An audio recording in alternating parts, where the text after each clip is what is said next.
Manu. And of course hapa hivi niko na Babu Oluoch. Oluoch Babu. Oluoch Babu. Karibu sana bro. Asante sana. Briefly, hiyo budget imesomwa recently jana. Your own opinion unakuwaje hapo?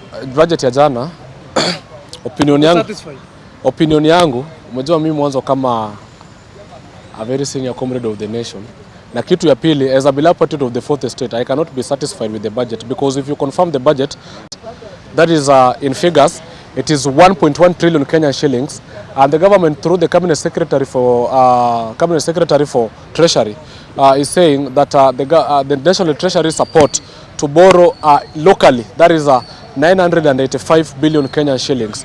That is going to double us in the current 12.6 trillion Kenyan shillings to increase the national debt, and the increment in the deficit is down-rocketing and sidelining the progression of this nation. Okay. Yeah. Kuna jana juzi tulifanya interview na wewe, ukasema you hate Kikuyus. Why do you hate Kikuyus? So here is the problem. You know, Kikuyus in this nation wamekuwa eti yao tu ndio wanakaa kuongozi. Naona each and every time. This sense of entitlement have been deepened into their DNA. Ndugu yangu, wewe ni Mkalenjin, wewe ni Mluya, kuna Mgiriama, sasa wanaona vitu ambazo zinafanyika kwa hii nation. Ule Msomali ambaye hajaona stadium for over since independence anajengewa pale vile Wajia. So those are the developments ambayo watu wakiona watu wanaanza kupinga, simply because watu wanaona stadium isaidia watu wengine. Juu unaona stadium inasaidia Mluya na Mjaluo kwa kupiga mpira, Mkalenjin kwa kukimbia. Sasa hawa watu wanapinga that thing, but they cannot see that we have got wanapinga. Yeah, that is the reality, because through Gachagua we have seen a lot of opposition, a lot of critics in these palpable developments. Because so can you compare the Ronimau Summit and the Nairobi Expressway? If I ask you, you can't compare, because these things have got a very differences. The difference between this is that that is going to ease the transportation of the people, most of the people from the western, the people from Nyanza region. We have been focusing and we have experiencing a lot of setbacks. Majali zinakuwa mingi, ukifika December natumianga hiyo njia.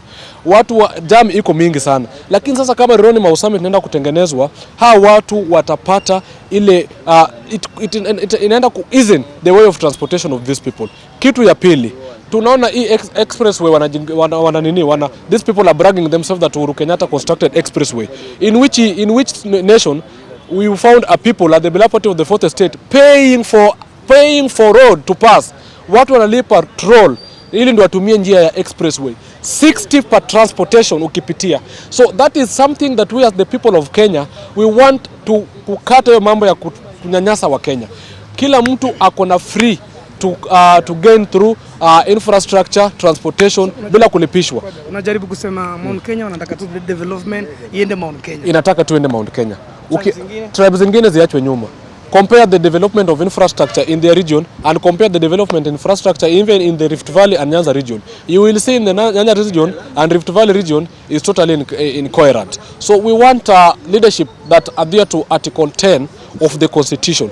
And that's the reason why I was very happy when Gachagua's impeachment was upheld, because I could try to imagine how could this man be in power, and if the court could have not upheld his impeachment, automatically the guy could be in the presidential aspiration in the year 2027. So the guy cannot be trusted with power. Nakumbuka 2022 during ile kitu inaitwa sufuria movement, wakati hiyo kitu Raila baba yetu the late Hira alianzisha, jamaa aliamuka saa 10 kuja kutupiga tear gas. Bwana, nimekula tear gas hapa kwa barabara juu Rigathi Gachagua.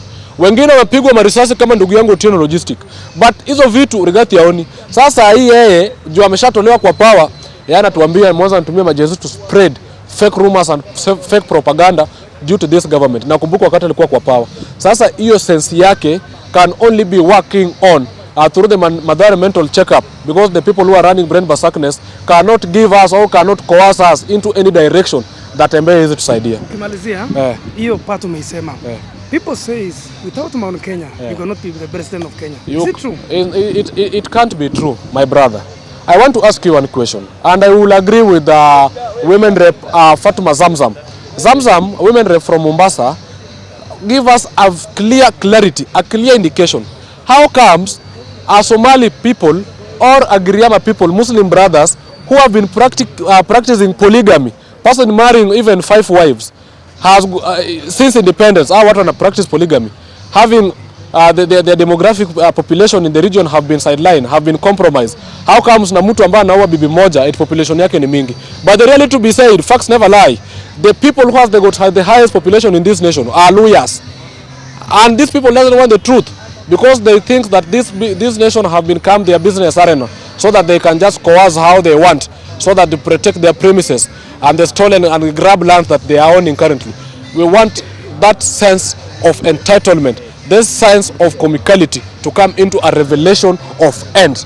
So historia kusema kikugusa many political issue. That is just a political, that's just a political bragging, because you know most of their leaders wanna assist into the highest taxes of evil just to brag. So we want leadership that render everyone equality.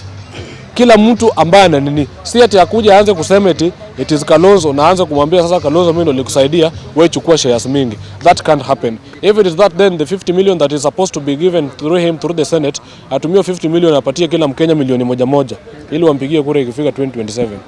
Thank you so much bro.